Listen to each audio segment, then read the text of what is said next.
Estamos, pois, dentro dessa morte e regeneração, temos, pois, a emergência da borboleta. Após 10 dias de uma dinâmica morte e vida, necrose e regeneração, vivida dentro do casulo, ou, na primavera, aparece a borboleta. Algumas horas antes de emergir, o casulo muda de cor. A crisálida se altera. De início, a borboleta está paralisada, entorpecida, com as asas todas grudadas. Antes de voar, permanece vulnerável. Isso muito indefesa, até que suas asas sequem, processo que demorará cerca de 1 hora. De repente, ela abre as asas e alça voo.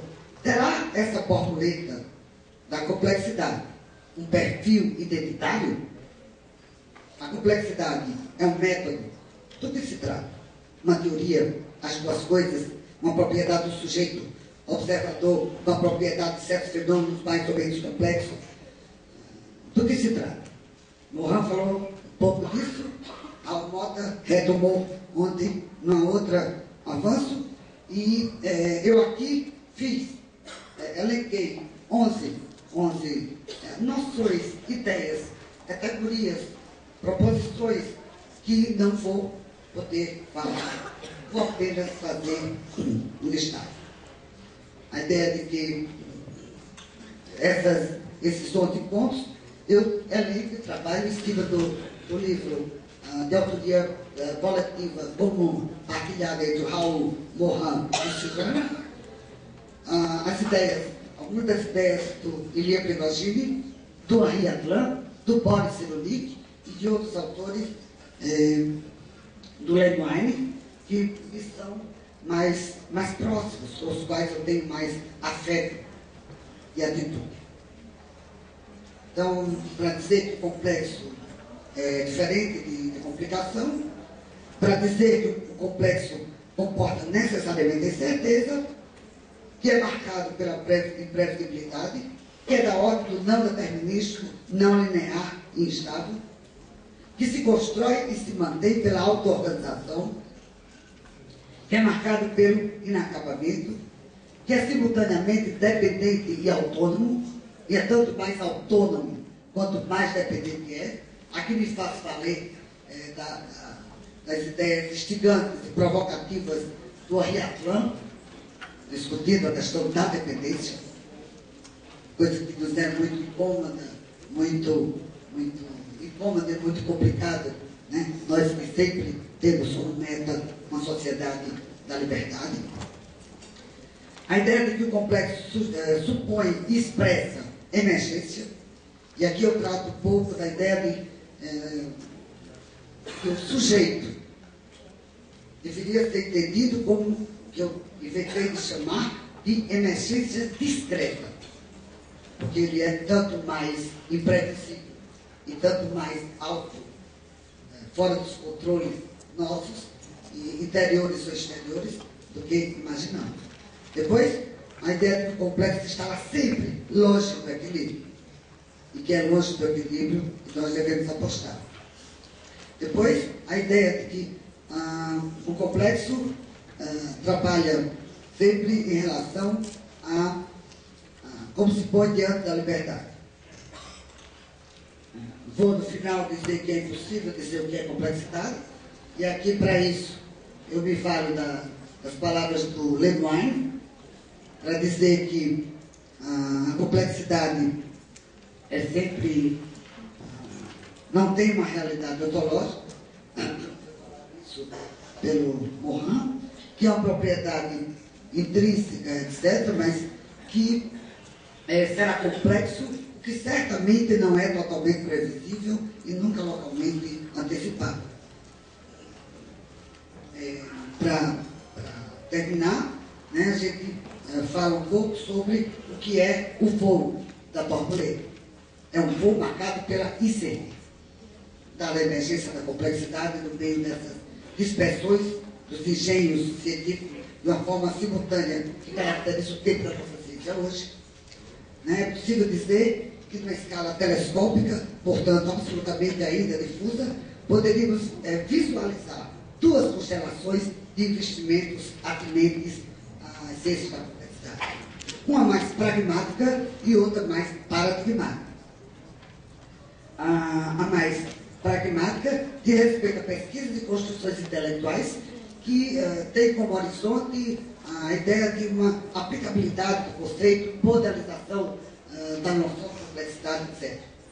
Essa primeira constelação, mais pragmática, ela habita tanto os espaços acadêmicos quanto os espaços não acadêmicos, em organizações, grandes empresas, etc, etc, etc. De outro lado, nós temos uma constelação, a segunda constelação, que diz respeito mais a uma aposta mais epistemológica, mais teórica, uma discussão mais da ética, da religação do sujeito consigo e com o mundo, etc, etc, etc. Eu, no texto algumas digressões, alguns comentários sobre o paradoxo que é estarmos no nascimento de uma ciência que não gostaria de trabalhar assim, nós estamos como que adestrados para fabricar uma ciência que já nasce com essa cisão do pragmático e do paradigmático. E da necessidade de que devemos, né, fazer algum esforço, algum não, muito esforço, para tentar habitar esses dois espaços. Não, claro, pretendendo ser nenhum generalista.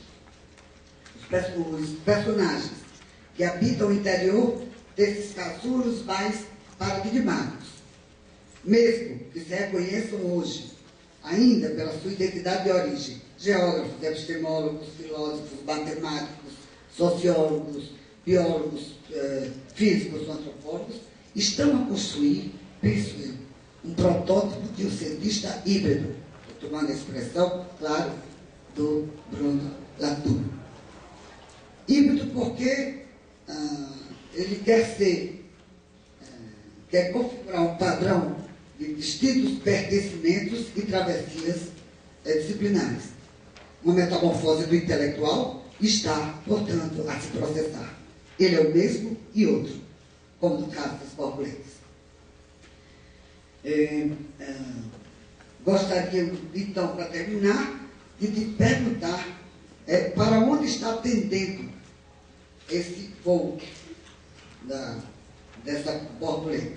É vão, me parece. Qualquer tentativa de predizer a direção desse voo, ele é visceralmente incerto. Tenderá a complexidade a se tornar um paradigma hegemônico? Ou, como quer David Bohm, no livro Ciência, Ordem e Criatividade, estamos a inaugurar uma configuração do conhecimento marcado pela coexistência de paradigmas diversos. Se a segunda hipótese prevalecer,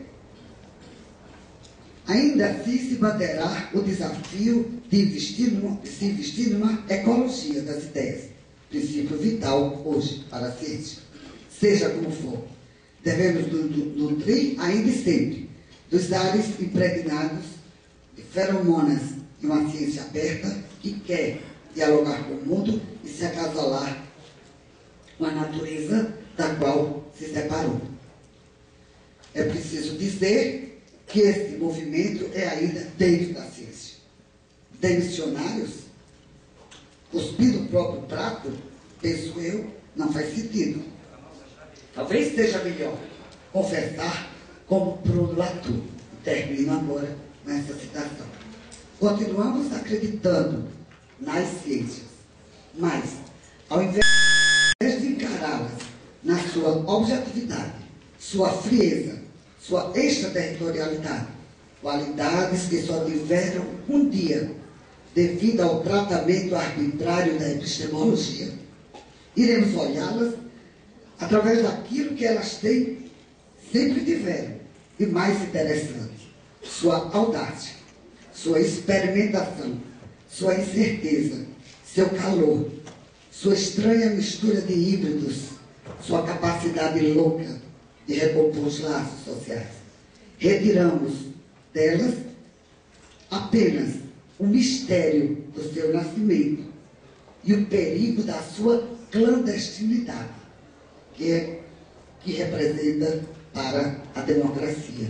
Obrigada.